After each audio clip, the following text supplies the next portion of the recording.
Hello students, तो आज हम आपके लिए जो हमने आपको पिछले लेक्चर पे बोला था कि हम क्रैश कोर्स के बारे में लॉन्च करने वाले हैं। तो आज हम क्रैश कोर्स की तैयारी करने वाले हैं, स्टार्ट करने वाले हैं। बेसिकली हमने बताया था आपको कि नंबर ऑफ 20 चैप्टर या 18 अप्रोक्स अपन उनको प्रिपेयर करेंगे आने वाले 45 डेज में। 3 या 3.5 लेक्चर आपको प्रोवाइड किए जाएंगे जिसमें एक चैप्टर कंप्लीट किया जाएगा। कोशिश ये रहेगी कि ज़्यादा से ज़्यादा जो अप्रैल सेशन में आने वाला जेई का एग्ज़ाम है उसमें आने वाले जो क्वेश्चन है उस टाइप के यहाँ पर आपको कराए जाए या उस थ्योरी को प्रोवाइड किया जाए जिससे कि वहाँ पर थ्योरेटिकल क्वेश्चन जो भी है वो बन सके। तो आज अपन लेने वाले हैं बच्चों सबसे पहले सीक्वेंस एंड सीरीज। अपना टॉपिक रहेगा आज का सीक्वेंस एंड सीरीज। तो हम बात करने वाले हैं सीक्वेंस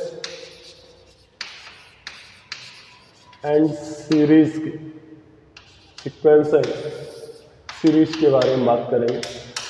जैसा कि हमने आपको बताया कि आज से अप्रोक्स 45 डेज है।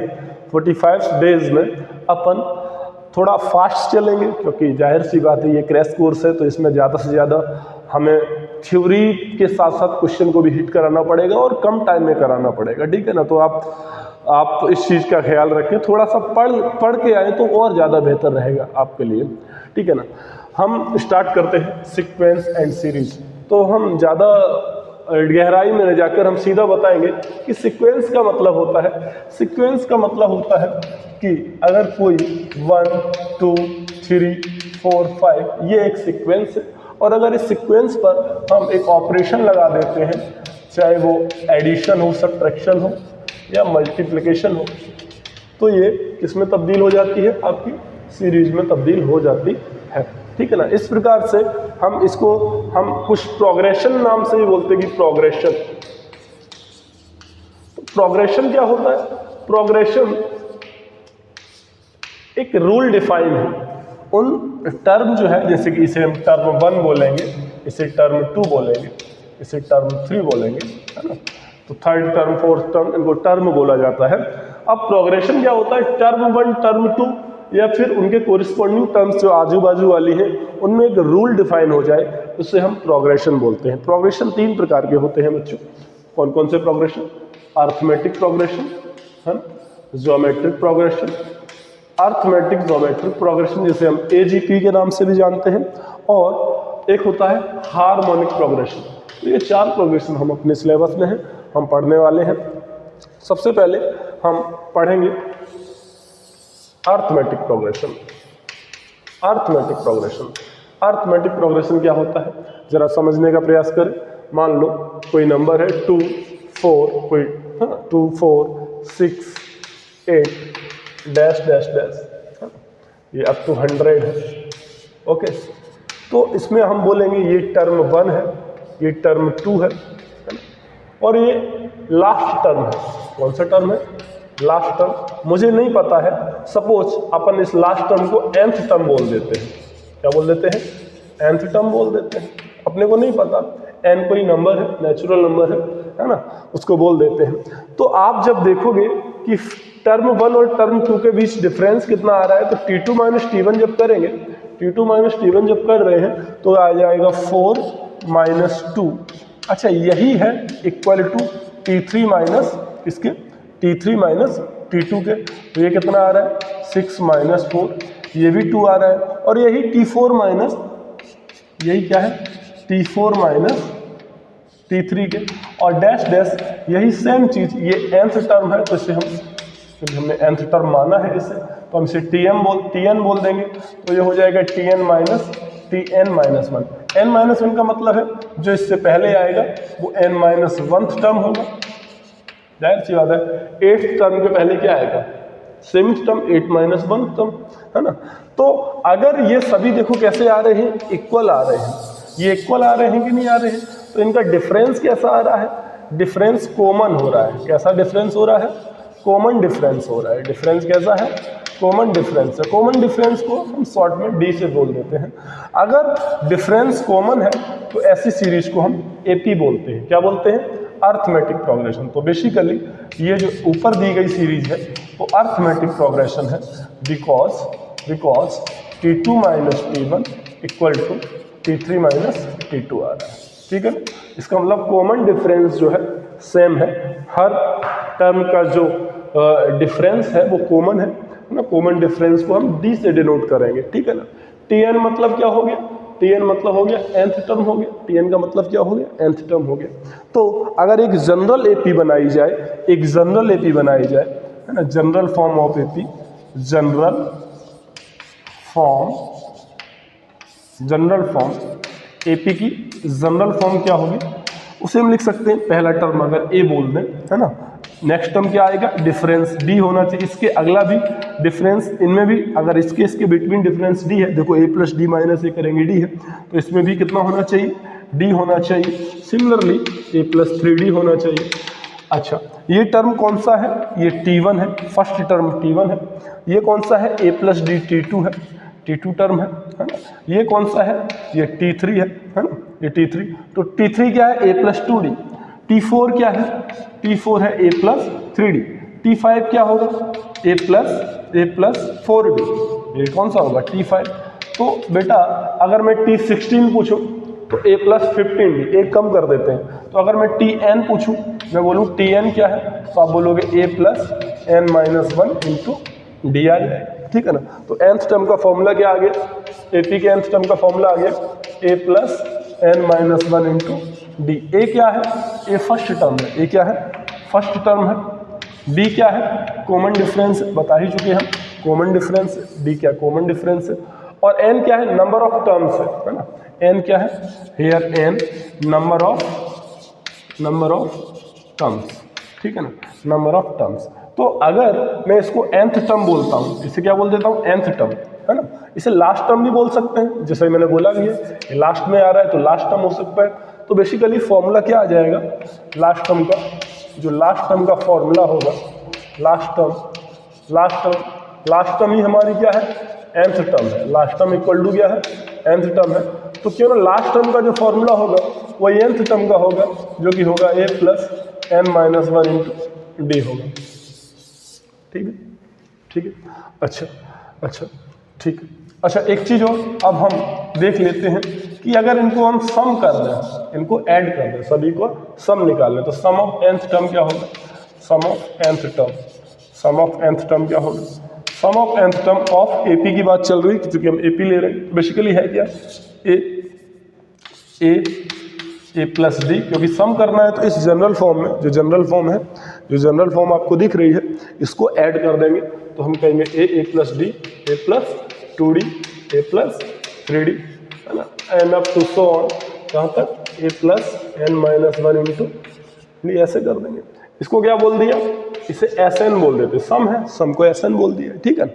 अच्छा, अब मुझे सम निकालना है इसका। एक काम कर सकते हैं कि अपन इसको इक्वेशन 1 बोल दें, है ना, इसी को रिपीट करके लिख देते हैं। अच्छा, मुझे एक बात बताओ, 2 + 5 एंड 5 + 2, बात तो सेम ही है, चाहे ऐसे लिखो चाहे ऐसे लिखो, बिल्कुल सेम है। तो आप क्या करो, इस वाली सीरीज को पलट कर लिख देते हैं। तो लास्ट वाला टर्म है जो पहले आ जाएगा तो क्या आ जाएगा, A plus n minus 1 into D, plus उससे पहले क्या आ रहा होगा, ए प्लस n में से एक और चला जाएगा तो 2 चला जाएगा, तो n minus 2 plus D and dash dash dash. ये वाला टर्म कहाँ चला जाए, क्योंकि इसको पलट कर रख रहे हैं तो ये वाला उधर पहुंच जाएगा, तो प्लस क्या हो जाएगा, ए हो जाएगा। अच्छा, सम तो फिर भी ऐसे रहेगा क्योंकि अभी मैंने बोला 2 + 5 5 + 2 सेम ही रहेगा, है ना। अब इन दोनों को ऐड कर दो, इस इक्वेशन वो 2 बोल दो, हालांकि इक्वेशन 1 और 2 तो सेम ही है, इन दोनों को ऐड कर देते हैं। तो ये क्या हो जाएगा, 2Sn हो जाएगी, नहीं हो जाएगा, ए और ए कितना हो जाएगा, 2a हो जाएगा, ओके, प्लस क्या आएगा, n माइनस 1 इंटू डी। अब इस वाले टर्म को इसके साथ ऐड करेंगे, इसको वाले को इसके साथ, तो ये क्या आ जाएगा, ए और ए कितना फिर से हो जाएगा, प्लस का ट्वाइस से n माइनस 1 इंटू, क्योंकि n माइनस 2 है और यहाँ पर प्लस 1 है तो फिर से आएगा n माइनस 1 इंटू डी आ जाएगा। बात समझ में आ रही है कि नहीं आ रही है, ये n माइनस 2 डी है, डी जब कॉमन लेंगे तो n माइनस 2 प्लस 1, तो n माइनस 1 ही आ जाएगा, डी आ जाएगा, है ना। और ऐसे ही चलता रहेगा और लास्ट में क्या आ जाएगा, ए और ए कितना आ जाएगा, ट्वाइस ऑफ ए हो जाएगा, plus n minus 1 into D. मुझे एक बात बताओ, इसमें टर्म कितनी है, एक डी से लेकर n माइनस 1 डी, तो n माइनस 1 टर्म तो ये होगी और एक टर्म ये है, तो कितनी होगी, nth टर्म है, जाहिर सी बात है, तभी तो nth टर्म इसे बोलते हैं, है ना। तो n नंबर ऑफ टर्म किसमें है, n है, n कोई नेचुरल नंबर है, ठीक है। तो ये क्या हो जाएगा 2SN इक्वल टू 2a कितने बार, n टाइम्स। तो हम लिखेंगे, अगर मैं बोलूँ 2 4 टाइम्स, तो आप क्या लिख दोगे, 2 × 4 8 हो जाएगा, है ना। बिल्कुल मैं सिंपल से बता रहा हूँ, बिल्कुल जीरो से, अगर कुछ भी नहीं आता तो हो जाएगा n times of 2a plus n-1d n times, लिखेंगे n times n-1 into D आपका हो जाएगा, ठीक है ना। हो जाएगा नहीं हो जाएगा, हो जाएगा, ठीक है ना। फर्स्ट टर्म हो जाएगा, सेकंड टर्म हो जाएगा। अब हम Sn निकालना चाह रहे हैं, यहाँ से n कॉमन है तो n को बाहर निकाल लो, तो बाहर आ जाए तो अंदर क्या बचेगा, 2a plus n-1 into D. अब ये वाला 2 कहाँ हो जाएगा, डिवाइड हो जाएगा। तो ये आपका फॉर्मूला बन जाएगा nth टर्म के सम का फॉर्मूला ऑफ एपी के nth टर्म के सम का फॉर्मूला क्या है, एक बार जल्दी से बोलो, n/2 2a plus n-1 into D. बिल्कुल सही है, समझ में आ रहा है, हाँ 2a plus n-1 into D. अब जब मैंने इधर देखा तो ये लिखा है a plus n-1 into D, तो इस 2a को हम लिख सकते हैं a प्लस a। इस 2a को क्या लिख सकते हो, इस 2a को आप ऐसे लिख सकते हो ना, a प्लस a लिख सकते हो ना, क्योंकि 2a है। तो a plus n-1 into D plus n-1 into D, ये बेसिकली क्या हो गया, l हो गया, ये लास्ट टर्म है ना, इसको l बोल सकते हैं। तो आप एक और फॉर्मूला लिख सकते हो यहाँ से, Sn equal to n/2 a plus l, है ना। l क्या है, लास्ट टर्म है, उस AP का लास्ट टर्म है, ठीक है। ये चीज़ आप लिख सकते हो। बात समझ में आ रही कि नहीं आ रही, है ना। एक चीज़ और यहाँ पर रिमार्केबल पॉइंट अगर मैं बोलूँ, कभी कभी आपको Sn ऐसा दे दिया जाता है, Sn equal to an² plus bn। आपसे पूछता है अगर AP का, इफ AP का Sn ये दे रखा है, इफ AP का Sn ये है ना, किसका है, AP का, ध्यान रखिए अर्थमेटिक प्रोग्रेशन का है Sn, बोलेगा वो, तो d जो होगा वो n² के कोफिशिएंट का डबल हो जाएगा। तो n² का कोफिशिएंट कितना है, a है, तो इसका कितना हो जाएगा, 2a हो जाएगा। एक ऐसा क्वेश्चन अभी लिखवा देते, जैसे कि सपोज दैट Sn दिया है, एग्जांपल ही ले लेते, 3n² प्लस 4n, तो बताओ कॉमन डिफरेंस कितना आ जाएगा, 3 × 2 कितना आ जाएगा, 6 आ जाएगा, है ना। कोई रॉकेट साइंस नहीं, छोटी सी बात थी, इसको आप प्रूव भी कर सकते हो, है ना। बट अपन थोड़ा क्रैश कोर्स ले रहे हैं तो इतना ज़्यादा डिटेल में नहीं जाएंगे। तो d इक्वल टू कितना, 6 हो जाएगा, ठीक है ना। इस चीज़ को आप पॉज करके नोट कर लीजिएगा। उसके बाद हम आगे बढ़ते हैं। तो हम यहाँ पर जैसा कि अर्थमेटिक प्रोग्रेशन की बात कर रहे हैं, अपन ने सम पता कर लिया, है ना, और nth टर्म का फॉर्मूला पता कर लिया, क्या होता है, a plus n-1 into D. Sn कितना होता है, n/2 होता है 2a plus n-1 multiply of d, या फिर a प्लस lb से हम लिख सकते हैं। अच्छा एक चीज़ और है कि हालांकि कुछ बड़ी बात नहीं, d ग्रेटर देन 0 है, d लेस देन 0 है और d बराबर 0 है ना। यहाँ पर 3 केस ले लिए हमने। अगर d ग्रेटर देन 0 है यानी कि d पॉजिटिव है, बेसिकली d कैसा है, पॉजिटिव। अगर d पॉजिटिव है तो आपका जो AP होगा, जो फर्स्ट टर्म होगा वो सेकंड टर्म ज़्यादा होगा, थर्ड टर्म सेकंड से ज़्यादा होगा। इसका मतलब क्योंकि d पॉजिटिव है, कुछ ना कुछ ऐड हो रहा है, इसका मतलब क्या है, इंक्रीजिंग AP होगा। कैसा AP होगा, इंक्रीजिंग AP होगा। ये एरो का मतलब है इंक्रीजिंग AP, और इसका मतलब कैसा होगा, अगर नेगेटिव है तो डिक्रीजिंग AP, और अगर 0 ही है तो कॉन्स्टेंट होगा, जब कॉमन डिफरेंस सेम ही नहीं है। जैसे कि फोर्थ सपोज दैट ये हो जाएगा 2 ऐसा हो जाएगा, ये कितना हो जाएगा 2 4 6 ऐसा हो जाएगा, ये कैसा हो जाएगा 100 98 है ना 96 ऐसा हो जाएगा, है ना। 98 में से 100 जाएगा तो माइनस का 2 आएगा, तो नेगेटिव AP के लिए, डिक्रीजिंग नेगेटिव कॉमन डिफरेंस के लिए डिक्रीजिंग AP आ जाएगी, और इंक्रीजिंग के लिए AP के लिए D पॉजिटिव होना चाहिए। ये सब हमने बातें कर ली। अब कुछ स्टैंडर्ड चीज़ें हैं, जैसे कि सम ऑफ आपको नेचुरल नंबर आना चाहिए। जैसे सपोज दैट दिया है कि आपको दिया है n, है ना, n इक्वल टू 1 से n इक्वल टू, ये m लिख दो यहाँ पे, m इक्वल टू 1 से m इक्वल टू n तक, है ना। तो क्या आ जाएगा 1 + 2 + 3 प्लस n, ये n नेचुरल नंबर्स हैं, है ना। इसका सम क्या होगा, इसका सम सभी को पता होता है ना? क्या होता है n +1/2, ये हो जाएगा आपका, है ना।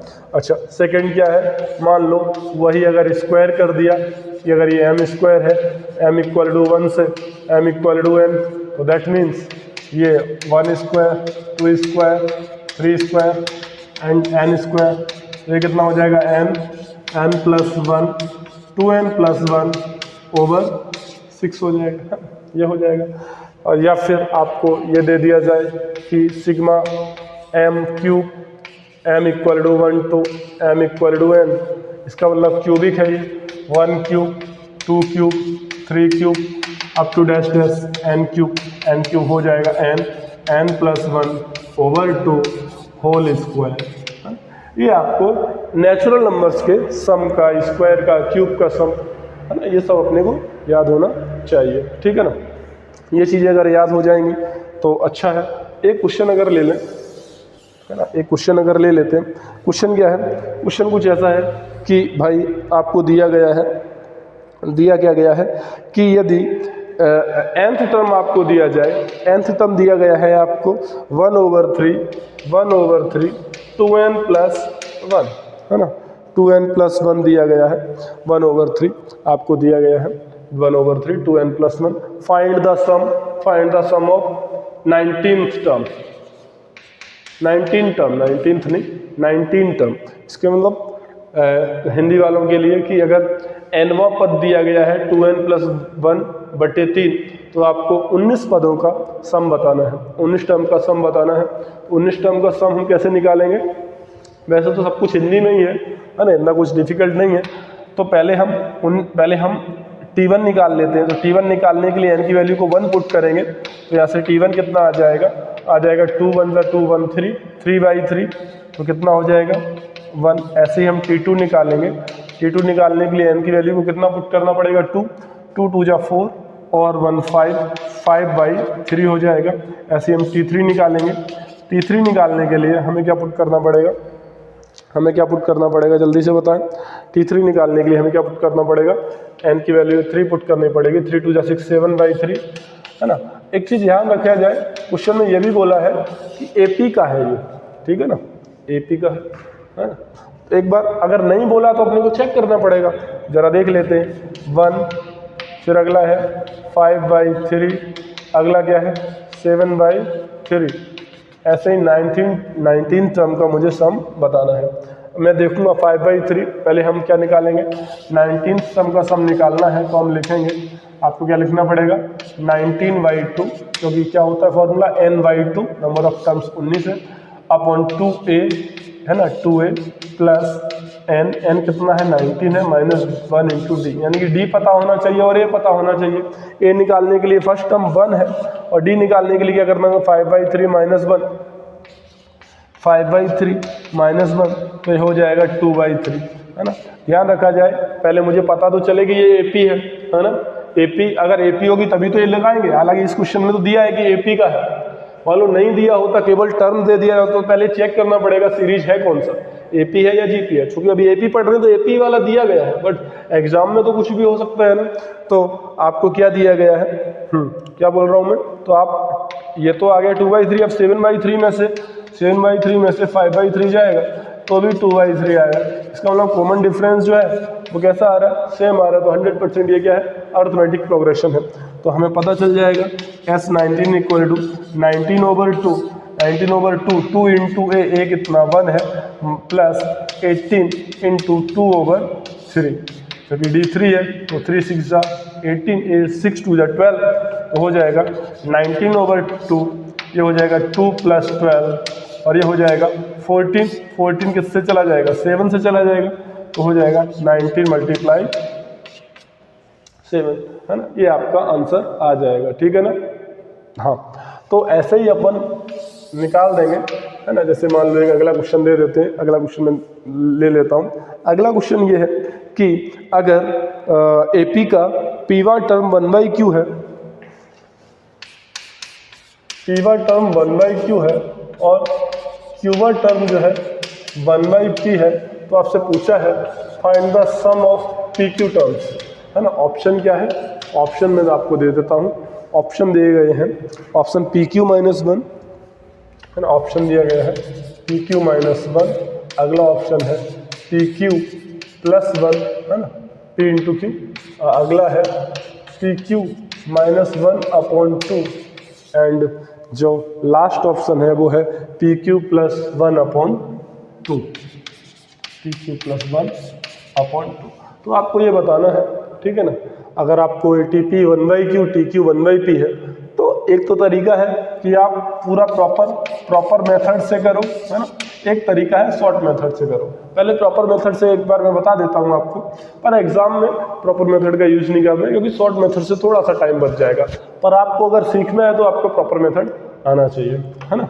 तो हम लिखेंगे टी पी इक्वल टू, क्या लिखेंगे, पी, तो हो जाएगा ए मान लो कैपिटल ए बोल देते हैं, ए प्लस n-1, तो p-1 इंटू डी, ये टीपी हो जाएगा, जो कि कितना दिया गया है, 1/q दिया गया है ना। यहाँ से इक्वेशन 1 हो जाएगी।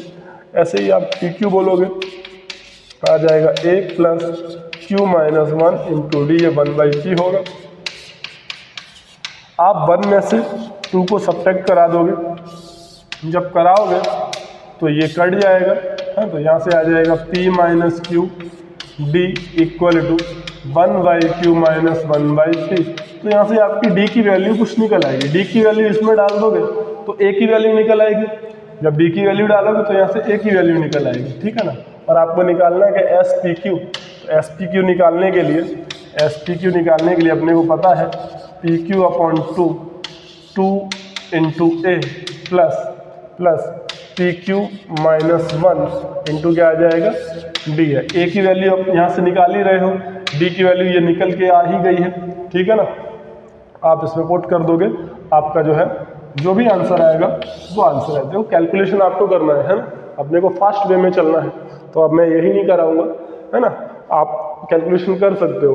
अच्छा, अपने को अगर शॉर्ट मेथड यूज करना है, SM शॉर्ट मेथड, PM मतलब प्रॉपर मेथड, है ना। शॉर्ट मेथड के लिए क्या करो, अब पी क्यू क्यू कुछ वैल्यू ले लो, p बराबर 1 ले लो, q बराबर 2 ले लो, क्योंकि ऑप्शन में भी पी क्यू दिया गया है, तो ऑप्शन की मदद से अपन काम कर लेंगे यहाँ पर। तो T1, p की जगह 1 पुट करेंगे, तो 1/q की जगह 2 पुट करेंगे, और क्या दिया गया है, TQ, q मतलब 2, q की जगह 1/1, यानी कि ये दिया गया है। इसका मतलब आपसे T1 दिया गया है 1/2, T2 दिया गया है 1।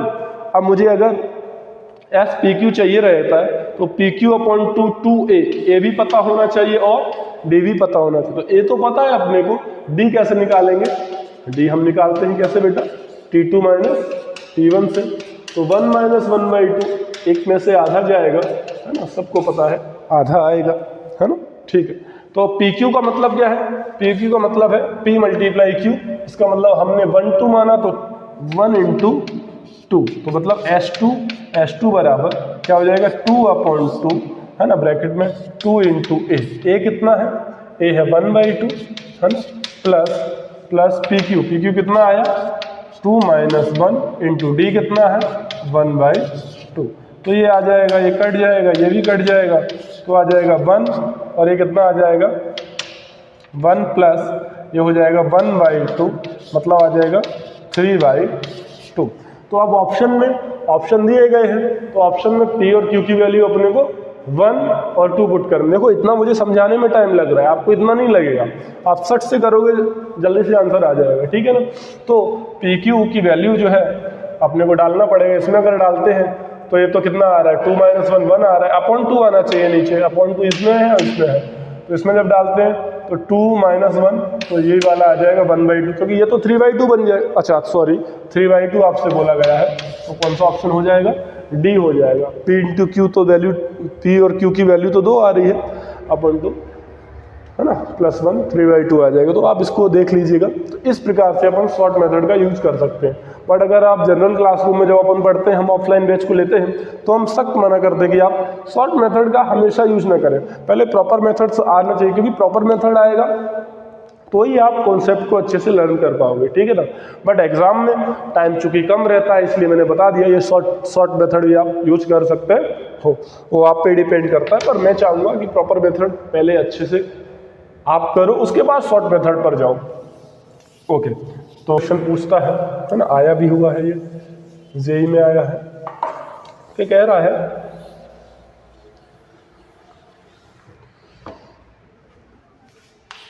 कह रहा है एक आपको सीरीज दे रखी है, और सीरीज क्या है, ये है 20, 19 of 1/3, 18 of 2/3 up to dash dash, ठीक है ना।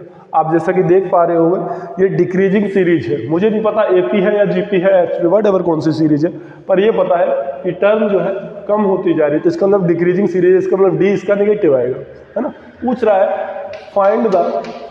Find first negative term, first negative term, यानी कि पहला नेगेटिव टर्म बताओ कौन सा होगा। जाहिर सी बात है कोई ना कोई तो नेगेटिव टर्म होगा, ये first term, second term, third term हो सकता है, 30 हो, 30, 10 हो, है ना, मतलब 40 हो, कुछ भी हो सकता है, आई डोंट नो। अब देखो करना पड़ेगा सॉल्व, पहले तो इसको चेक करना पड़ेगा सीरीज कौन सा है। तो अपन क्या करते हैं, देखते हैं कि ये 19 3 जा 57 और एक 58/3 -20, ये आ रहा है कितना, -2/3। चलिए अपन ने किया ये T2 माइनस T1, अब T3 माइनस T2 अगर यही आ गया तो ये P हो जाएगी, तो हो जाएगा 18 3 जा 54 प्लस 2 56/3 -58, हाँ तो 100% ये क्या होगी बच्चों, ये AP है, क्या है, तो ये प्रूफ हो गया, ये AP है, क्योंकि इनका कॉमन डिफरेंस -2/3 आ रहा है। अच्छा, तो अपने से पूछा फर्स्ट नेगेटिव टर्म, इसका मतलब Tn जो हो वो क्या होना चाहिए, 0 से जस्ट छोटा हो जाए। 0 से जस्ट छोटा होने का मतलब है ना, फ्रैक्शन भी आएगा, हो सकता है, पर अब टर्म तो n की जो वैल्यू होती है वो तो नेचुरल नंबर है, टर्म ऐसा थोड़ी होता है, आधा term, 1.5 term, 2.5 term, 2 and 5, fraction में टर्म थोड़ी होता है। टर्म का मतलब होता है पहला, दूसरा, तीसरा, फोर्थ, फिफ्थ, है ना, ऐसा होता है, ठीक है। तो Tn जस्ट लेस देन 0 आ जाए, है ना, और अगर फ्रैक्शन में आ जाएगा तो उससे छोटा वाला ले लेंगे। अभी देखो समझ में आ जाएगा, अगर आएगा तो फ्रैक्शन जरा देखते हैं, क्योंकि लेस देन इक्वल टू 0 नहीं, इक्वल टू 0 इसलिए नहीं लगाया क्योंकि आपको 0 नहीं चाहिए, आपको नॉन नेगेटिव नहीं चाहिए, आपको क्या चाहिए, नेगेटिव चाहिए। नेगेटिव का मतलब 0 से जस्ट छोटा, इसलिए इक्वलिटी का साइन नहीं आया। Tn अपने को पता है होता है a plus n minus 1 into D less than 0। a कितना है, a है 20 प्लस n तो बताना ही है कौन सा टर्म है, d कितना है -2/3 लेस देन 0। 3 एलसीएम लेके उधर भेज दिया, वो 0 में गया, ये हो जाएगा 60 प्लस -2 ऑफ n माइनस 1, अब हो जाएगा -2 n माइनस 1 लेस देन, ये हो जाएगा -60। इनइक्वालिटी की खासियत होती है, अगर आपको पढ़ाया गया हो, ये तो मैं बता रहा हूँ, इनइक्वालिटी में जब नेगेटिव से डिवाइड कर देते हैं या मल्टीप्लाई दोनों साइड कर देते हैं तो साइन जो होता है इनइक्वालिटी का चेंज हो जाता है। अगर लेस है तो ग्रेटर हो जाएगा, और ग्रेटर है तो लेस हो जाएगा। बिल्कुल सही समझ रहे हो, तो ये हो जाएगा n माइनस 1, ये लेस देन है, हो जाएगा ग्रेटर देन 60/2, क्योंकि नेगेटिव से मल्टीप्लाई करके हट गया वो, तो हो जाएगा कितना 30, तो हो जाएगा n इज ग्रेटर देन 30, उधर जाएगा +1, तो ये हो जाएगा n इज ग्रेटर देन 31। तो 31 से जस्ट बड़ा, अब कुछ बोलेंगे कि 31 से बड़ा तो 31.5 होता है। मैंने कहा आपसे पहले ही बोला फ्रैक्शन टर्म थोड़ी होती है, टर्म फ्रैक्शन थोड़ी होती है, तो n इक्वल टू क्या होगा 32 टर्म जो होगा वो पहला नेगेटिव टर्म होगा। बात समझ में आ गया कि नहीं आ गया? 32 टर्म जो होगा वो फर्स्ट नेगेटिव टर्म होगा। आपको बात समझ में आ रही कि नहीं आ रही? ठीक है ना, बात समझ में आ रही कि नहीं आ रही? तो अच्छा, अब एक क्वेश्चन इसमें ये भी बोल सकता है, एक क्वेश्चन ऐसे ही पूछ सकता है, हाउ मेनी टर्म्स, कह रहा क्वेश्चन क्या बोल रखता है, how many terms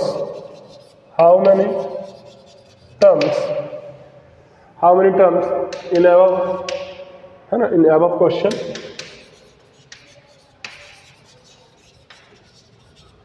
if sum of some terms sum of some terms, या फिर ऐसे मत लिखो, how many terms in our question if sum of these terms is 300। कितना दे रखा है? 300। बेसिकली कुछ नहीं कह रहा है कि इस क्वेश्चन में ये बताओ कि सम 300 है तो कितनी टर्म का सम 300 होगा, ये पूछ रहा है वो, कुछ नहीं पूछ रहा, सिंपल सी बात कह रहा है। क्या कह रहा है? मान लो देखो ये तो सम, अगर केवल यही क्वेश्चन आता तो या तो वो बोलेगा एपी है, नहीं बोलेगा तो अपने को ये बोला काम करना पड़ेगा, चेक करना पड़ेगा। फिर अपन क्या करेंगे, ऐसे मान लेते एन टर्म का सम 300 है, अगर एपी पता चल गया तो अपन लिख देंगे एस एन इक्वल टू 300। तो अपन क्या करेंगे, n over two 2 into a कितना है 20 plus n minus 1 into d कितना है डी, हाँ डी है माइनस का 2/3 इक्वल टू कितना आ जाएगा 300, ठीक है ना। तो ये उधर जाएगा, कितना हो जाएगा 600 हो जाएगा, एक क्वाड्रेटिक बन जाएगा। बेसिकली क्या बनेगा जरा एक बार देखिएगा, ये हो जाएगा 40, एन बाहर बैठा है 40 और हो जाएगा 40 माइनस 2/3 एन प्लस 2/3, है ना। तो आप जब 3 एलसीएम लोगे तो यहाँ से क्या 3 से मल्टीप्लाई हो जाएगा, ठीक है ना। 3 से मल्टीप्लाई हो जाएगा तो एन ये हो जाएगा कितना 120 माइनस का 2n प्लस का 2 इक्वल टू 600 मल्टीप्लाई 3 हो जाएगा। n से मल्टीप्लाई करा देंगे तो माइनस 2n स्क्वायर प्लस ये हो जाएगा 122n हो जाएगा, बिल्कुल सही बोल रहा हूँ 122n हो जाएगा इक्वल टू ये हो जाएगा 600 मल्टीप्लाई 3। 2 अपन कॉमन ले सकते हैं, है ना। वैसे अगर यहाँ से ले लेते तो ज़्यादा फायदा रहता, 2 कॉमन लेके ही काट देते तो ये वाला कट जाता, इतना काम नहीं करना पड़ता, पर कोई नहीं।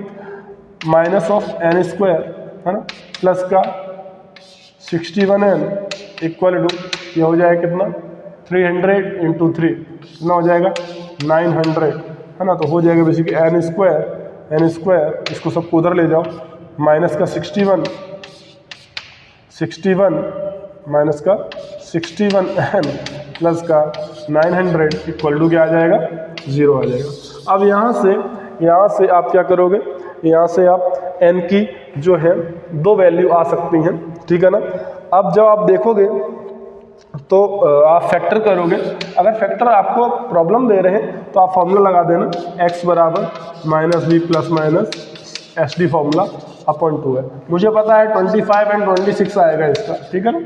25 और क्या आएगा 26 आएगा, n की वैल्यू 2 आएंगी, n equal to 25 and 26, n equal to जरा देख लेते हैं 25 26 यही आता है कि नहीं आता है, नहीं 25 26 करेंगे तो आएगा नहीं, 36 आना चाहिए, देखो जरा 36 तो 30 20 50, हाँ ये सही है ना, 36 आएगा।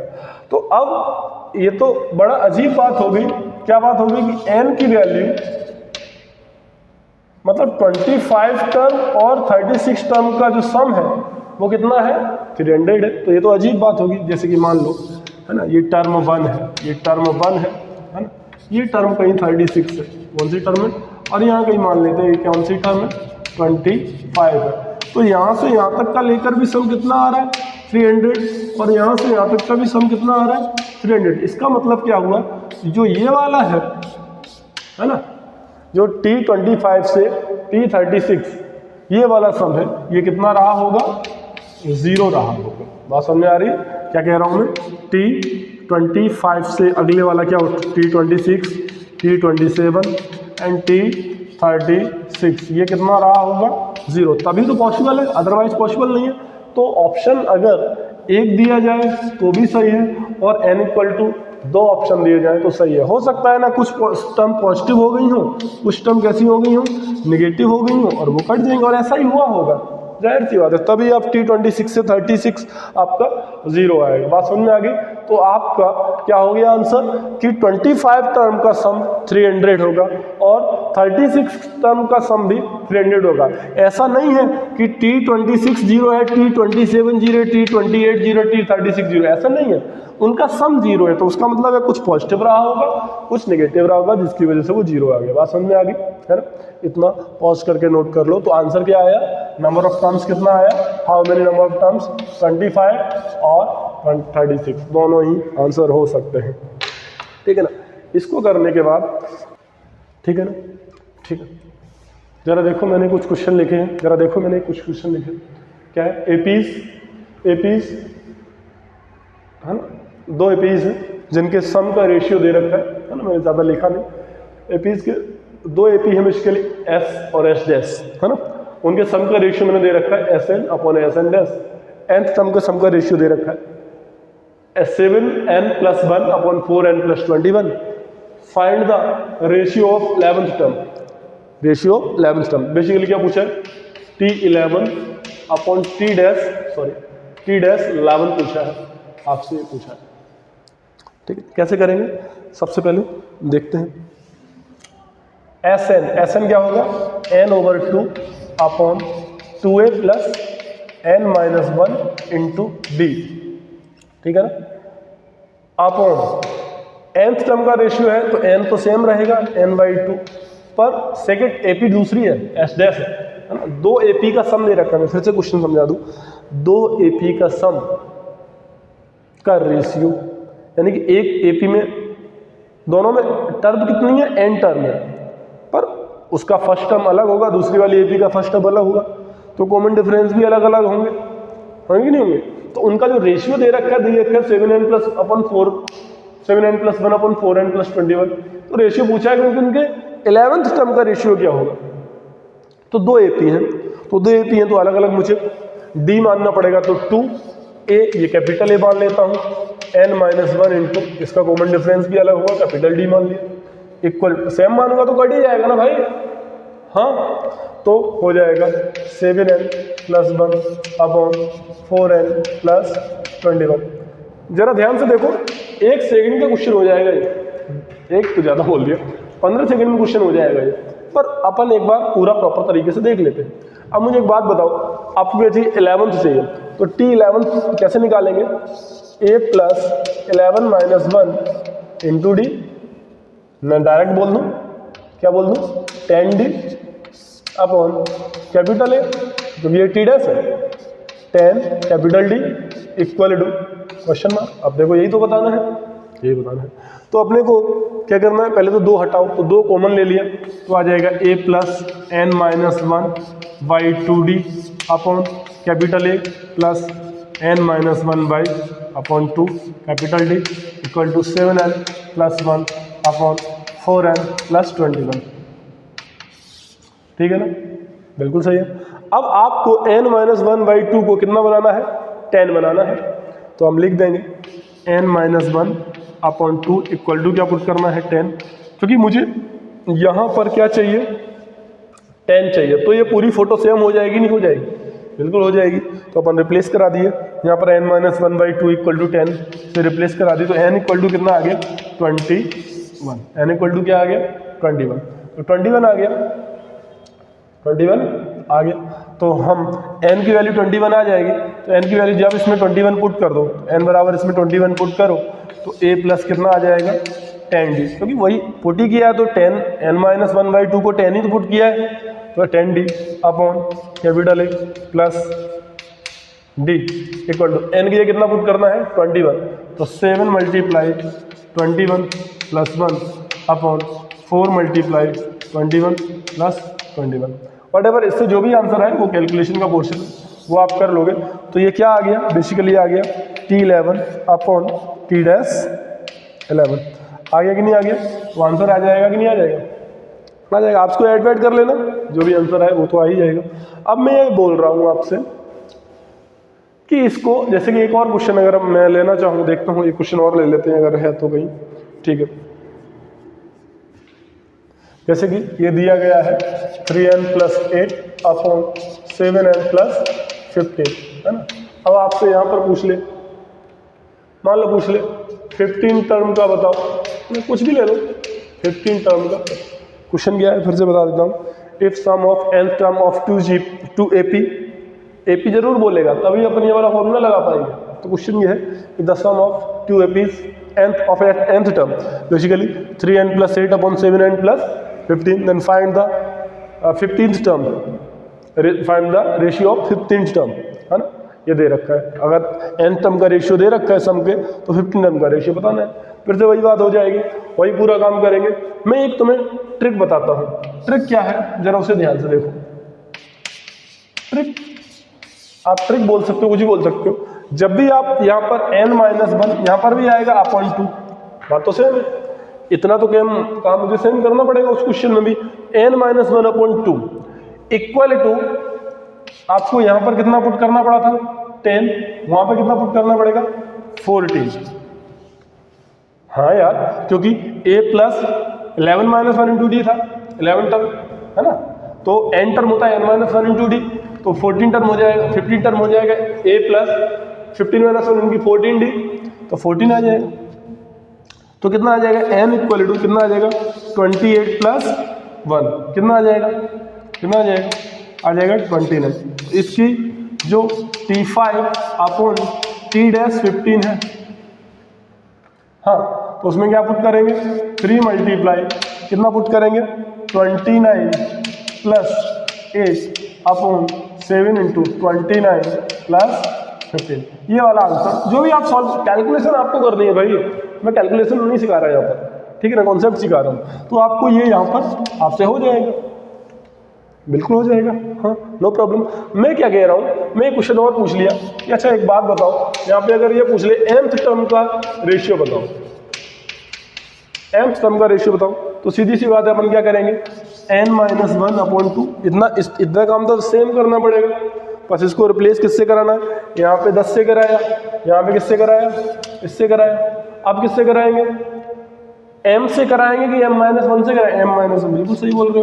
तो m- क्या करेंगे m-1, तो हो जाएगा n-1 equal to 2m-2, 2m-2, तो कितना हो जाएगा n equal to 2m-2 plus 1, तो बेसिकली कितना आ जाएगा 2m-1। ये आपका एक ट्रिक हो गया एक तरह से। ये आप जो भी पूछे, मान लो आपसे पूछे T7 अपॉन T-7 बताओ, तो आपको क्या पुट करना है, m की वैल्यू कितनी है 7 है, तो आप करोगे 7 2 14 माइनस 1, क्या पुट करोगे n की जगह 13, तो इसमें क्या पुट कर दोगे 13 पुट कर दो, सीधा आंसर आ जाएगा। ये कुछ करने का जरूरत ही नहीं है। अरे समझ रहे हो कि नहीं, हाँ, 10 सेकंड में जो मैंने बोला था 15 सेकंड में आंसर वो कैलकुलेशन में जाएगा आपका, बाकी कुछ नहीं जाएगा। आपसे पूछा जाए T9 का रेशियो बताओ, तो आप क्या करोगे 9 2 18 माइनस 1 17, 17 इसमें डाल दो, आंसर निकाल दो फटाक से, है ना, सिंप्लीफाई कर लो, वो आपका काम है। बात समझ में आ रही बात समझ में, हाँ बिल्कुल, आप अपना नोट कर लो, है ना, फिर आगे बढ़ते हैं। ठीक है, तो मैंने 2 क्वेश्चन लिए हैं आपके लिए, है ना, तो जरा देखते हैं कि लिखा है find the sum of integers between, ध्यान रखिएगा, between 1 and 100 which is divisible by 2 और 3, 2 से डिवाइड हो और किससे डिवाइड हो 3 से डिवाइड हो। तो देखेंगे भाई, पहले तो हम देखेंगे 1 2 3 100 और इनके बिटवीन चाहिए, तो ये वाला भी टर्म छोड़ना है और ये वाला भी टर्म छोड़ना है, क्योंकि बिटवीन बोला है, बिटवीन अप टू नहीं बोला, अप टू 100 1 to 100 तो हम 1 और 100 लेते, बिटवीन बोला है, इसका मतलब 1 भी और 100 के बिटवीन जो भी आएगा बीच में, तो इसको इंक्लूड नहीं करेंगे और इसको भी इंक्लूड नहीं करेंगे। 2 से डिवाइड कौन कौन से होंगे, लेट्स से डिवीजन बाय 2 को ए मान लेते हैं, ए वाला सम 2 4 6 और लास्ट वाला 100 ना लेके 98 लेंगे, जाहिर सी बात है 98 लेंगे, है ना। ओके, तो अच्छा 3 से डिवाइड मान लेते हैं, बी को मान लेते हैं 3 से डिवाइड, तो 3 से डिवाइड क्या होगा 3 6, है ना, 3 6 और 9 12 और क्या आएगा 99। इसका सम कैसे निकालेंगे, 2 को बाहर ले लो तो हो जाएगा 1 2 3 और कितना आ जाएगा 49, है ना। n नेचुरल सम को निकाल सकते, कितना आएगा, यहाँ से निकाल दो, कितना आएगा ट्वाइस ऑफ n प्लस 1/2, तो n कितना है 49 49 49 प्लस 1 अपॉन 2, ये इसका आ जाएगा, ए का सम आ जाएगा, ए आ जाएगा। इसका कैसे आ जाएगा, 3 को कॉमन निकाल लो तो कितना आएगा 1 + 2 + 3 डैश डैश डैश, कितना आ जाएगा 3, 33 आ जाएगा, प्लस का 33 इक्वल टू 3 बाहर ले लिया तो 33 का सम कितना है 33 प्लस 34 अपॉन 2 तो हो जाएगा 17, तो ये आ जाएगा 73 जो 51 अपॉन मल्टीप्लाई कितना 33, तो यहाँ से कुछ वैल्यू आ जाएगी और कुछ वैल्यू यहाँ से आ जाएगी, है ना। कितना आ जाएगा, ये आ जाएगा 50 × 49 हो जाएगा। बट अब इन दोनों को ऐड कर दूँ, अब इन दोनों को ऐड कर दूँ तो ये इसको जब ऐड करेंगे ये कुछ ना कुछ वैल्यू आएगा आपका, जब इसको ऐड करेंगे तो वो क्या आ जाएगा, वो आ जाएगा आंसर, वो आंसर वो आ जाएगा। जैसे मान लो इसका आंसर यहाँ से P आया है ना, सॉल्व करने पर, इसे सॉल्व करने पर Q आया, तो P + Q आंसर 2 और 3 से डिवाइड है। बट इसमें एक प्रॉब्लम हो गई, इसमें हो गया जब आपने 2 से डिवाइड देखा तो इसमें 2 से डिवाइड है ना। अगला टर्म इसमें क्या आएगा 6 आएगा, यहाँ पर भी कितना आ गया 6 आ गया, ठीक है ना। तो कुछ टर्म ऐसी आ गई, कॉमन टर्म्स आ गई जो 2 और 3 दोनों से डिवाइड है, तो वो 2 बार हमने ऐड कर लिया ना। उसने तो ये बोला है कि 2 से डिवाइड हो और 3 से डिवाइड हो, तो यहाँ पर 6 एक बार आ गया, यहाँ पर भी एक बार 6 आ गया, तो 2 बार 6 आ गया। ऐसे यहाँ पर 12 आ जाएगा, यहाँ पर भी 12 आ जाएगा, तो ऐसे 2 बार। इसका मतलब वो टर्म मुझे घटानी पड़ेंगी जो 2 बार रिपीट हो रही हैं। तो 2 बार जो कौन सी रिपीट हो रही हैं, जो 2 और 3 दोनों से डिवाइड हो। समझे, हाँ समझे क्या सर, 2 से डिवाइड करने पर 6 आ रहा है, 3 से डिवाइड करने पर 6 आ रहा है, तो इसका मतलब ये तो 2 बार इंक्लूड हो गया ना। उसने तो एक बार ही बोला है भाई, एक बार बोला क्या, 2 और 3 से डिवाइड होने का मतलब इसको 2 बार आपने इंक्लूड कर लिया, तो अपने क्या करना पड़ेगा, सब्ट्रैक्ट करना पड़ेगा, ठीक है ना। तो अपन वो टर्म लेंगे, सी वो लेंगे जो 6 से डिवाइड हो, है ना। सी क्या है, विच इज डिविजिबल बाय क्या 6, तो क्या आएगा 6, 12 एंड लास्ट टर्म क्या आएगा 6 से जो डिवाइड होगा क्या आएगा, बोलो जरा 92 नहीं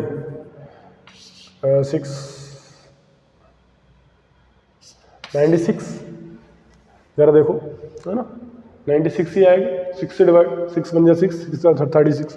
तो इसको अभी हम सॉल्व करेंगे तो 6 1 + 2 16 आ जाएंगे टर्म, है ना 16 आ जाएगा, तो ये आ जाएगा 6 मल्टीप्लाई कितने आ गए 16 × 16 + 1 n + 1/2, है ना 17 हो जाएगा। ये 2 3 = 6 हो जाएगा।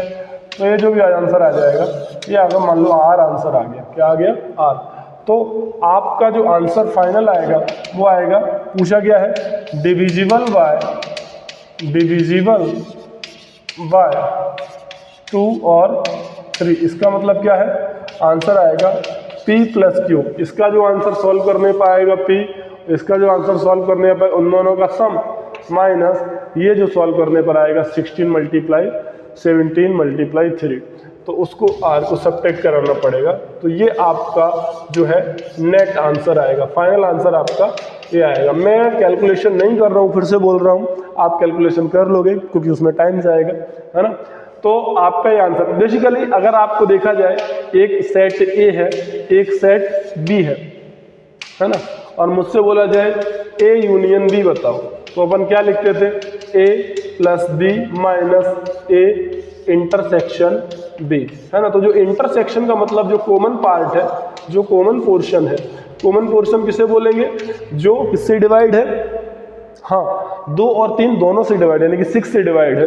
तो वो मुझे क्या करना पड़ेगा, ये वाला पोर्शन जो अपन ने A ऐड किया और B ऐड किया, तो ये वाला 2 बार ऐड हो गया, तो इसको क्या करना पड़ेगा, मुझे सब्ट्रैक्ट करना पड़ेगा। वही यहाँ पर काम किया है सेट थ्योरी से, है ना। हम जनरली आपको बता दिए बिना सेट थ्योरी की मदद से, आप शायद समझ पाओगे वो ज़्यादा अच्छे इस तरीके से, ठीक है ना।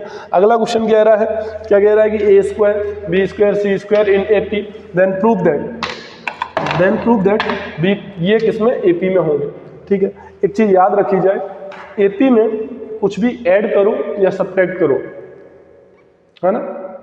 अगर कोई AP है है ना। मैं इसको एक बार इरेज कर दे रहा हूँ, आप नोट कर लेना पॉज करके। ओके,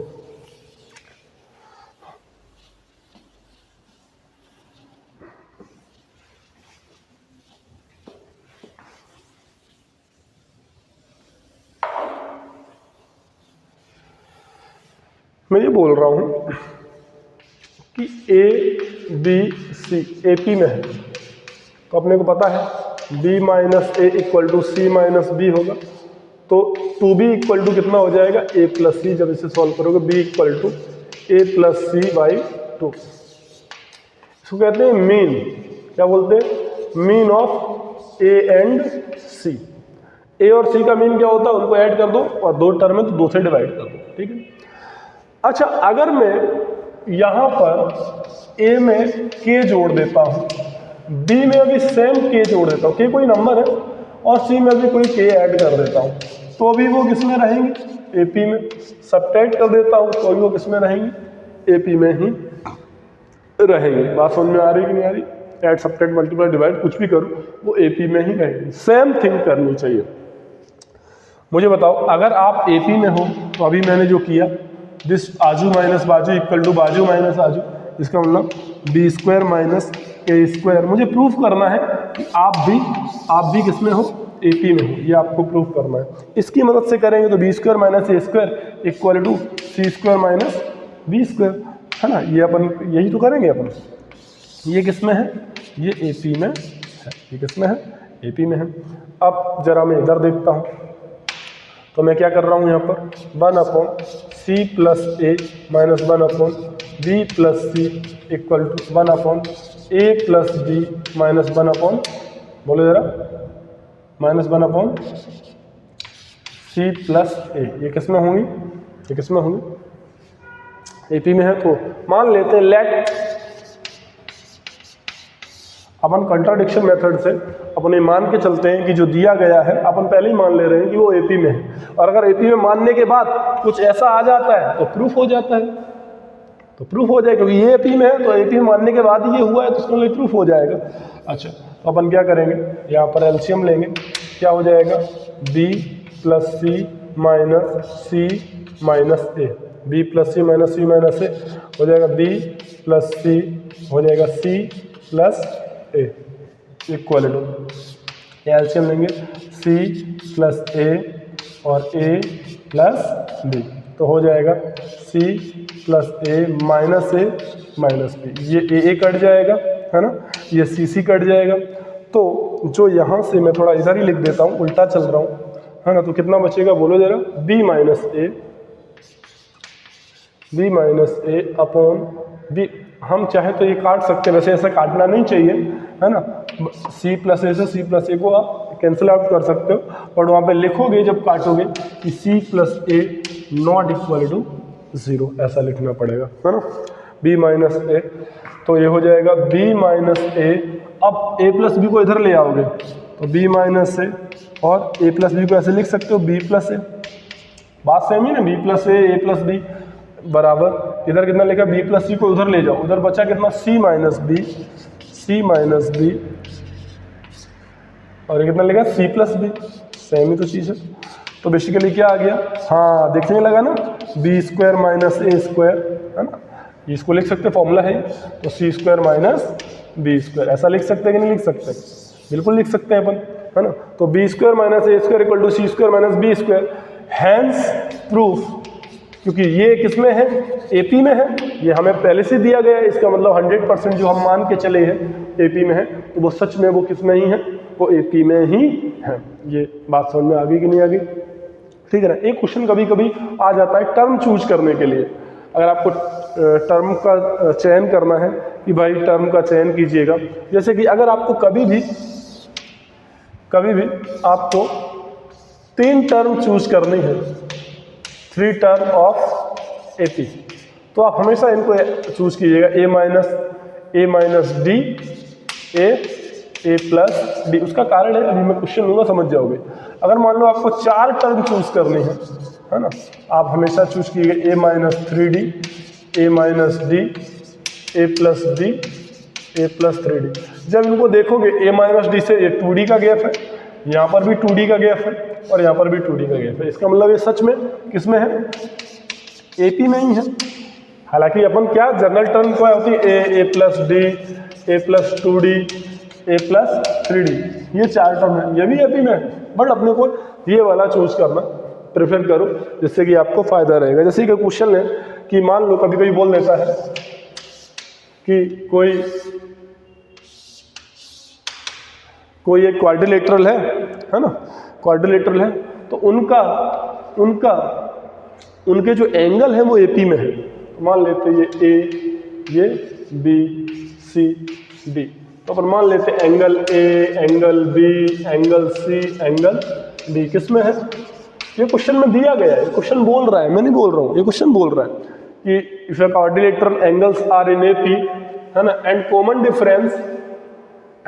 डिफरेंस इज 10, मान लेते हैं उनका जो कॉमन डिफरेंस है, कॉमन डिफरेंस जो है वो है 10 डिग्री। क्योंकि एंगल है तो डिग्री में आंसर देगा वो, तो 10 डिग्री है। कितना है, कॉमन डिफरेंस उसका 10 डिग्री है।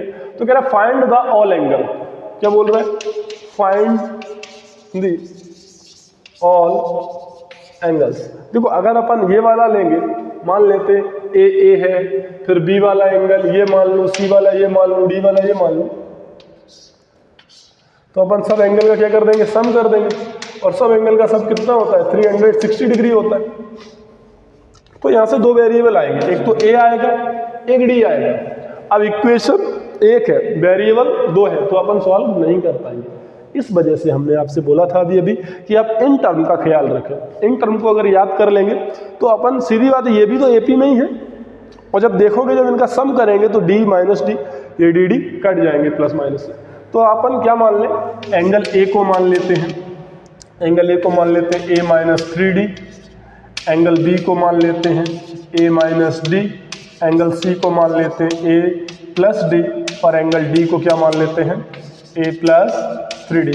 तो हम जानते हैं, क्या जानते हैं, हम यही जानते हैं कि एंगल A क्वाड्रिलेटरल में we know that pretty well, angle A plus angle B plus angle C plus angle D, quadrilateral का सम जो होगा 360 डिग्री होगा। अगर यहीं पर ट्रायंगल बोल दिया जाए तो 180 डिग्री लिख लेंगे। हाँ, समझ में आ रही है, बिल्कुल समझ में आ रही है। तो हम लिखेंगे, क्या लिखेंगे, A minus D, A minus 3D plus A minus D plus A plus D plus A plus 3D equal to 360 degree, 3D D। तो आ गया 4A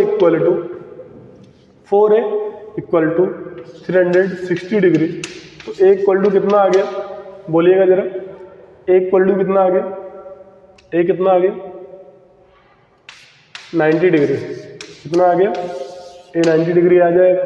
D आपको दिया गया ही है, कॉमन डिफरेंस आपको पहले से ही दिया है, ठीक है ना। A 90 आ गया, D कितना दिया गया है, D कितना दिया गया, कॉमन डिफरेंस 10 डिग्री है, ठीक है ना, 10 डिग्री है। तो आप निकाल दोगे। अच्छा कभी कभी, हाँ चलो ठीक है, निकाल दोगे तो अपन क्या आएगा ये बताओ, ये एक कितना आएगा, फाइंड द ऑल एंगल्स। ए कितना आएगा, 90 माइनस 30, क्योंकि 3D है तो 90 माइनस 30, 90 माइनस 30 कितना हो जाएगा, 50 हो जाएगा, सॉरी 60 हो जाएगा। ये 60 आ गया। 90 माइनस 10 कितना आ जाएगा, 80 आएगा। 90 प्लस 10 110 आ जाएगा। ओहो, 90 प्लस 10 100 आ जाएगा। और 90 प्लस 30 कितना आ जाएगा, 120 आ जाएगा। इन सब का सम कितना आना चाहिए, 360 आना चाहिए अगर सही है सब कुछ। तो ये 100 और ये 100, 200, 300, 360, पूरा कितना आ गया, 360। तो ऐसे क्वेश्चन भी आपको कर पाओ, इसलिए मैंने ये करा दिया आपको, ठीक है, समझ गए। तो ये होने के बाद अब अपन ऐसे बहुत सारे क्वेश्चन अपन ले सकते हैं, ठीक है ना, कर भी सकते हैं। कुछ प्रॉपर्टीज है, जैसे कि मान लो ये ले लिया 12, चलो तो ये क्या है, 2 और 12 कितना, 2 और 12 और 2 कितना आ रहा है, 14 आ रहा है। 10 और 4 कितना आ रहा है, 14 आ रहा है। और 8 6 कितना आ रहा है, 14 आ रहा है। ये प्रॉपर्टी होती है अर्थमेटिक प्रोग्रेशन की, ठीक है ना। अच्छा कोई कुछ बोल रहे हैं कि नहीं नहीं मैं तो लूँगा 2, 4, 6, 8, 10, तो बोलेंगे सर ये 12 आ गया, ये भी 12 आ गया, अब तो ये अकेला बच्चा। मैंने कहा इसको आप 2 बार काउंट करें तो 6 + 6 कितना आ जाएगा, 12 आ जाएगा। तो यहाँ पर अर्थमेटिक प्रोग्रेशन के जो भी कॉन्सेप्ट थे ओवरऑल मोस्ट ऑफ देम तो खत्म हो गए। अब अपन लेंगे यहाँ से अर्थमेटिक मीन। तो अर्थमेटिक मीन को हम पढ़ेंगे, ठीक है ना। तो अब हम AM के बारे में ले लेते हैं, इसको मैंने अरेंज कर दिया। तो AM का मतलब है arithmetic mean.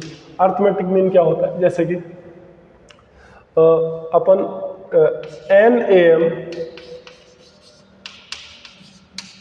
Insert between small a and small b. पहले AM समझ लेते हैं, जैसे कि अभी हमने तुम्हें बताया भी था कि ABC अगर AP में है तो B = क्या आता है, A + C/2। तो जो B है, B is AM of A and C। तो B जो है यही AM है।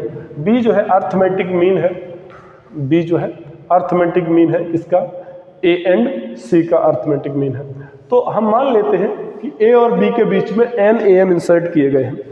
सपोज दैट ये A है ना, यहाँ पर B है, इसके अंदर NAM मतलब मान लो A1 मतलब A1 AM1 है ना, A1 का मतलब अर्थमेटिक मीन पहला, सेकेंड है ना, थर्ड। कितने बोल रहा है, N मतलब लास्ट वाला, let's say suppose that AN हो गया। अच्छा ये तो बात तय है, AM तभी आएगा जब AP सीरीज बन रही होगी, है ना, अर्थमेटिक मीन। तो इसका मतलब ये क्या बन जाएगी, ये AP बन जाएगी, AP बन जाएगी नहीं, जिसका लास्ट टर्म क्या है, B है। लास्ट टर्म क्या है, लास्ट टर्म B है ना। कौन सा टर्म होगा, ये फर्स्ट टर्म है। फर्स्ट टर्म क्या है, फर्स्ट टर्म A है। तो 1 से लेकर N टर्म्स तो ये है, 2 ये है, तो लास्ट टर्म हो जाएगा N + 2th टर्म। बोलो N + 2th टर्म हो जाएगी, नहीं हो जाएगा, क्योंकि AN तो यही है, N तो AM उसमें इंसर्ट किए गए हैं, और 2 आजू बाजू वाले हैं तो N में 2 ऐड करना पड़ेगा, N2 है ना। टोटल नंबर ऑफ टर्म जो होंगे वो हो जाएंगे N + 2 टर्म, है ना। तो अगर B बताया जाए तो B जो होगा वो क्या होगा, AP का N + 2th टर्म होगा। B जो होगा TN + 2th होगा। तो B = इधर ही लिख दो, B = A फर्स्ट टर्म पता है A प्लस N - 1, N तो है नहीं, अब N + 2 है, -1 × D। तो बेसिकली क्या आ जाएगा, B = A प्लस N + 1, दो में से क्या है, N + 1 × D। तो यहाँ से D कितना आ जाएगा, B - A अपॉन N + 1।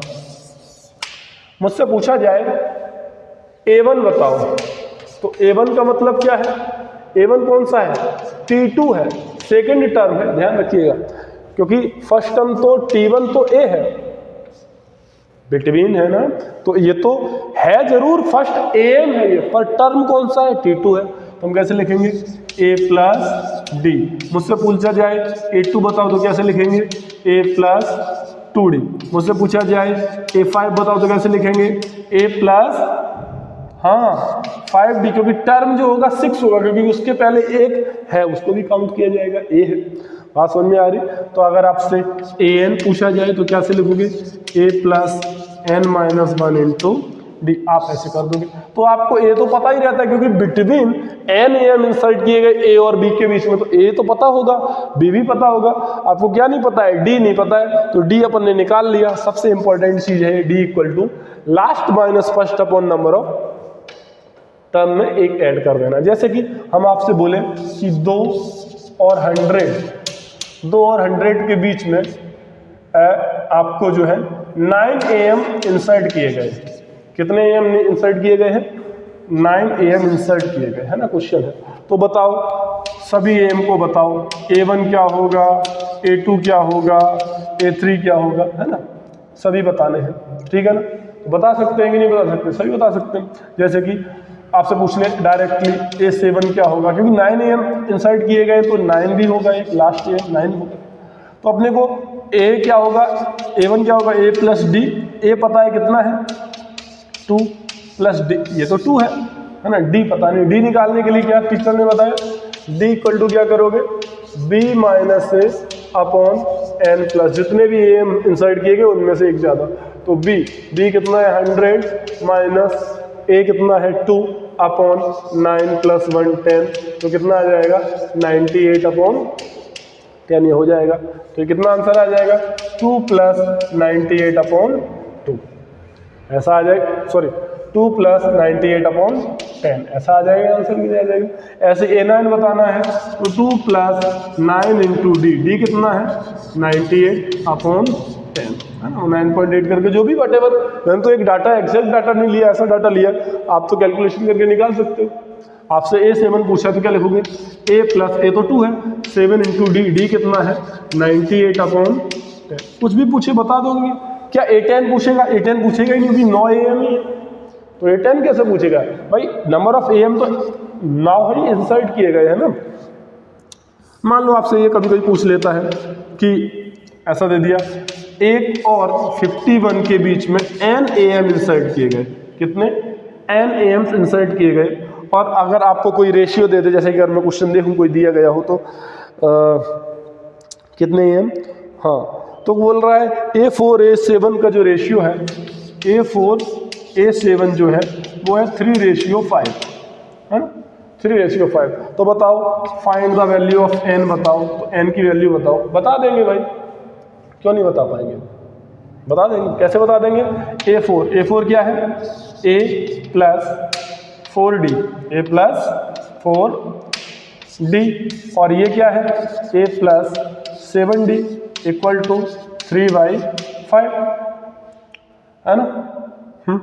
तो अपने को D यहाँ से निकल आएगा, कैसे निकल गया, 5A प्लस 5 4 जा 20D इक्वल टू ये 3A प्लस 21D। A पता है, A की वैल्यू कितनी है 1 है, तो यहाँ से 5 माइनस 3 कितना हो जाएगा, 5 माइनस 3 कितना हो जाएगा 2, A की जगह 1 पुट कर दी तो 5 का 5 रहेगा, और 20, और ये हो जाएगा 21D माइनस 20D। तो D की वैल्यू कितनी आ जाएगी, यहाँ से D की वैल्यू आ जाएगी 2 आ जाएगी, ठीक है ना। तो D की वैल्यू 2 आ गई। अपने को पता है D निकालने का तरीका क्या होता है, last minus first, 51 minus first कितना है 1 अपॉन n प्लस 1, n की वैल्यू बतानी है। D का आंसर कितना, D है कितना, D बराबर 2 है, इसको 2 पुट कर दो तो लिखेंगे 2n plus 2 equal to 50, so n equal to ये इधर जाएगा 48 अपॉन 2, तो कितना आ जाएगा 24। तो n की वैल्यू, इसका मतलब नंबर ऑफ AM जो है 24 इसमें इंसर्ट किए गए हैं। कर लोगे, यहाँ पर आपका AM खत्म हो जाता है। एक AM का एक और चीज़ है कि मान लो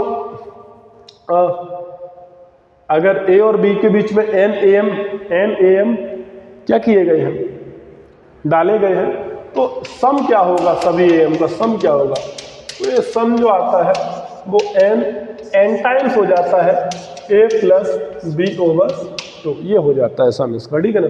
तो आज अपन ने यहाँ पर एंड करते हैं लेक्चर को, है ना। अगले लेक्चर में अपन GP से शुरुआत करेंगे, ज्योमेट्रिक प्रोग्रेशन, ठीक है ना। Okay then, thank you, see you tomorrow. तो ये लेक्चर सीरीज जो है बहुत इंपॉर्टेंट है, आप खुद तो करें, अपने दोस्तों को भी शेयर करें, ठीक है ना, जिससे कि नंबर ऑफ व्यूज बढ़े और मैं आपको और अच्छा कंटेंट प्रोवाइड करा सकूं। कुछ दिनों में हमने अभी आपके लिए डिजिटल बोर्ड मंगवाया है, डिजिटल बोर्ड जैसे ही आ जाएगा फिर PPT के थ्रू हम पढ़ाएंगे, तो आपको ज़्यादा बेहतरीन तरीके से, आपका टाइम भी कम बचे हो जाएगा। जैसे कि अभी मुझे क्या लिखने में थोड़ा सा टाइम चला जाता है ना, फिर मुझे उसको वीडियो को एडिट करना पड़ता है, फिर आपको देना पड़ता है, तो वो सब चीज़ें शायद वहाँ से कुछ ना कुछ थोड़ा सा कम हो जाएंगी, और टाइम जो ज़्यादा लग रहा है उसको और अपन कम करने का प्रयास करेंगे, ठीक है ना बच्चों। हम यहाँ पर बहुत ही मेहनत से ये वीडियो बना रहे हैं, प्लीज़ आप सभी से रिक्वेस्ट है कि ये ज़्यादा से ज़्यादा अपने फ्रेंड्स या जो भी आपके कलीग्स, जो भी आपके मित्रगण हो, है ना, भाई हो, उनमें प्लीज़ पहुंचाएं, जिससे कि हम आपको और अच्छा कंटेंट प्रोवाइड करा सकें। So thank you so much and thanks a lot. हम मिलते हैं अगली कक्षा में कल के दिन।